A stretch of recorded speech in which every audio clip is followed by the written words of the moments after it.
One of the biggest mistakes I see is people roll out this campaign and they let SDRs take the first call. You've already increased your customer acquisition cost by $100 using the gift card.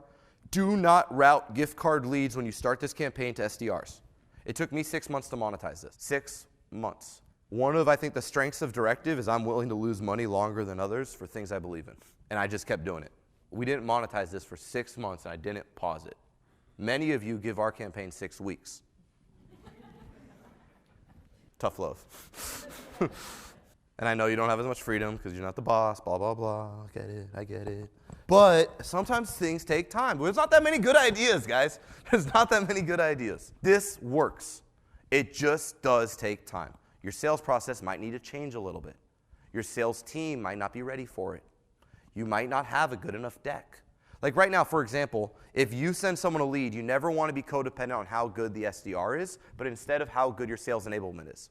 So for example, when I rolled this out, what was happening was that when I sent the lead to Susie, she was awesome, but when Johnny got the lead, he stunk. So I was as good as the SDR taking the call, not as good as the campaign. So what we did about it is we made an intro call deck for every one of our SDRs.